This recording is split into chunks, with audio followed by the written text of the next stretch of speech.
आणखी एक महत्त्वाची अपडेट, पैठणमध्ये 9 पैकी 8 जागांवर शिवसेनेनं हा विजय मिळवलेला आहे।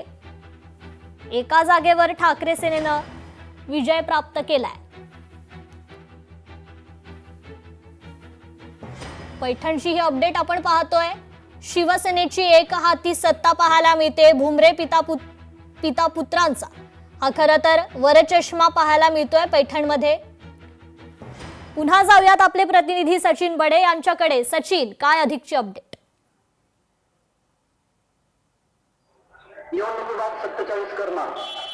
छत्रपती संभाजीनगर जिल्ह्यातील पैठण जो भुमरेंचा गड मानला जातो, तर या ठिकाणी भुमरेंचा वरचष्मा पाहायला मिळतोय। जेवढ्या जागा शिवसेनेने म्हणजेच एकनाथ शिंदेच्या शिवसेनेने दिलेल्या होत्या तेवढ्या ही जागा जिंकून आलेल्या आहेत। मात्र त्यातील एक जागा जी आहे ती त्या ठिकाणी शिवसेना उद्धव बाळासाहेब ठाकरे पक्षाला मिळाली आहे।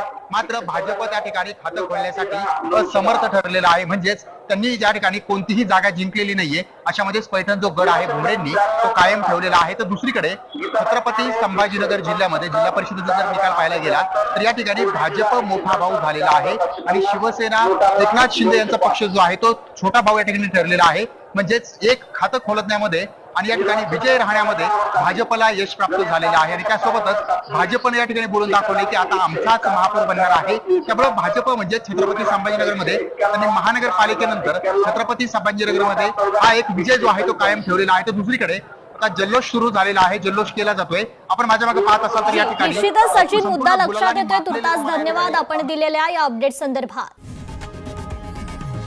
लोकशाही मराठी ऐका, पहा, जागरूक रहा।